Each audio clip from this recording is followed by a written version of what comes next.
வணக்கம் நண்பர்களே. எனக்கு தெரிஞ்ச ஒரு பைத்தியம் துணி கடையில் போய் துணி வாங்க போச்சு. அது தேடிக்கிட்டு இருக்கிற துணி எங்கேயுமே கிடைக்கல. அது என்ன துணினா ஒரு டிஷர்ட்டு.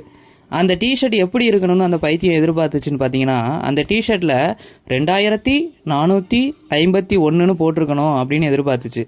எல்லாருக்கும் புரிஞ்சிருக்குன்னு நினைக்கிறேன். அந்த டிஷர்ட் எங்கேயுமே கிடைக்கலங்கிற விரக்தியில் கிடைச்ச டிஷர்ட்டை வாங்கிட்டு இப்படி ஆயிடுச்சு அப்படின்னு நினச்சிக்கிட்டு அந்த பைத்தியம் ரோட்டை கிராஸ் பண்ணுச்சு.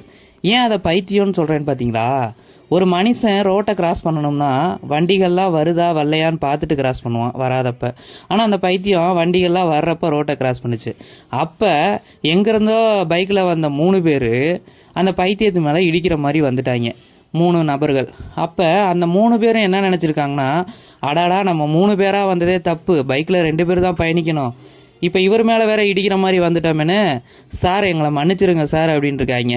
சாரி சார் அப்படின்ட்டுருக்காங்க. அதுக்கு அந்த பைத்தியம் அதோட தாரக மந்திரமான ஏண்டா தற்குறி பார்த்து வர மாட்டிங்களா அப்படின்னு கேட்டுப்பிடிச்சு. என்னதான் தற்குறிங்கிற வேர்டு அந்த பைத்தியத்துக்கு பழசாக இருந்தாலும் அந்த நபர்களுக்கு அது மிகப்பெரிய கோவத்தை உண்டாக்குச்சு. என்னடா சாரி கேட்டதை போய் தற்குறிங்கிறாங்களே அப்படின்ட்டு, என்ன சொன்ன நில்லு, என்ன சொன்ன அப்படின்னு 3 பேர் இறங்கவே இந்த பைத்தியம் என்ன பண்ணுச்சு, அப்படியே ரோடு சைடில் ஓட ஆரம்பிச்சிச்சு. நில்லு நில்லு நில்லுன்னு பைக்லேயே துரத்திருக்கிறாங்க. இந்த பைத்தியம் நினச்சிக்கிச்சு நம்ம ரொம்ப ஃபேமஸ்ஸு, வேர்ல்டு லெவல் ஃபேமஸ்ன்னு நினச்சிக்கிச்சு இந்த பைத்தியம்.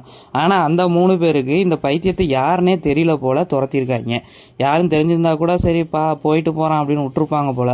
யாருன்னு தெரியாமல் துரத்திருக்கிறாங்க. இந்த பைத்தியம் என்ன பண்ணுச்சு, இதை சிங்கிங் பண்ணி விட்டுச்சு. எப்படி சிங்கிங் பண்ணி விட்டுச்சுன்னு பாருங்கள். நேராக இன்னொரு தெருவில் இருக்க போலீஸ் ஸ்டேஷனுக்கு போச்சு. போயிட்டு 2451 கோடி ரூபாய் ஊழல் மோசடியை தடுக்க நினைத்த என்னை கூலிப்படை வைத்து கொலை செய்ய முயற்சி அப்படின்னுச்சு.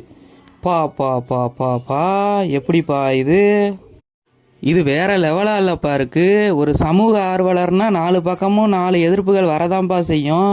அதெல்லாம் சமாளிச்சுட்டு வரவன் தான்ப்பா சமூக ஆர்வலர். எல்லாமே பண்ணுவேன், என்னை பூத்தொட்டியில் வச்சு கொஞ்சணும்னு எதிர்பார்க்குதா இந்த சமூக ஆர்வலர்? வெளியில் வந்த உடனே பத்திரிக்கைக்காரங்களெல்லாம் கூப்பிட்டுட்டு இந்த பைத்தியம் என்ன சொல்லுச்சுன்னு பார்த்தீங்கன்னா, காவல்துறை ரொம்ப லேட்டாக செயல்படுறாங்க, ஒன்றும் வேலையே செய்யலை காவல்துறை அப்படிங்கிற மாதிரி பேசுச்சு.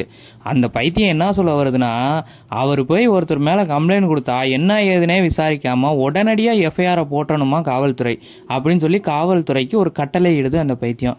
ஆனால் காவல்துறை இந்த பைத்தியத்துக்கிட்ட மாட்டிட்டு படாத பாடுபடுறாங்க. கூடிய சீக்கிரம் காவல்துறை இந்த பைத்தியத்துக்கு நல்ல பாடத்தை புகட்டுவாங்க அப்படின்னு நம்புகிறேன். இன்னொன்று பார்த்தீங்கன்னா, இந்த பைத்தியம் பாதிக்கப்படலை. இந்த பைத்தியத்தினால, இந்த பைத்தியம் பண்ண ஒரு அற்ப வேலையினால் எத்தனை லட்சம் மக்கள் பாதிக்கப்பட்டுட்டு இன்னைக்கு சாவோமா நாளைக்கு சாவோமா சூசைட் பண்ணிக்கோமாங்கிற நிலைமையிலலாம் நிறைய பேர் இருக்காங்க.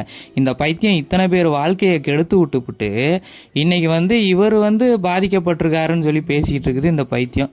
அதாவது சந்திரமுகி படத்தில் சொல்லுவாங்கல்ல, சந்திரமுகியாவே நின்னா, சந்திரமுகியாவே நடந்துக்கிட்டா, சந்திரமுகியாவே மாறிட்டா அப்படிம்பாங்க. அதே மாதிரி இந்த பைத்தியம் என்னைக்கு 2451 கோடிங்கிறது கோர்ட்டில் சொன்னாங்களோ அன்னையிலேருந்து 2451 பேச ஆரம்பிச்சிருச்சு. இந்த பைத்தியத்துக்கிட்ட மாட்டிக்கிட்டு என்னைக்கு தான் நமக்கு விடுதலை கிடைக்குமோ தெரியலை. இன்னொன்று, சின்ன வயசில் விளையாட்டுக்கு சொல்லுவாங்க, நீ ஆடு மாடு மேய்க்க தாண்டா லாக்கின்னு. அதே மாதிரி ஆயிடுச்சு என் நிலமை. இந்த ஆட்டெல்லாம் மேய்க்க வேண்டிய சூழ்நிலைக்கு என்னை விட்டுருச்சு. என்னைக்கு இதுலேருந்து எனக்கு விடிவு காலம் பிறக்கும்னு தெரியலை. அப்புறம் மக்களே, இப்போ நான் சொன்ன அனைத்து விஷயங்களும் கற்பனையே, கற்பனை கதாபாத்திரங்களே, கற்பனை வடிவங்களே, யார் மனதையும் புண்படுத்துவதற்கு அல்ல என்று தெரிவித்துக் கொள்கிறேன். நன்றி, வணக்கம் மக்களே.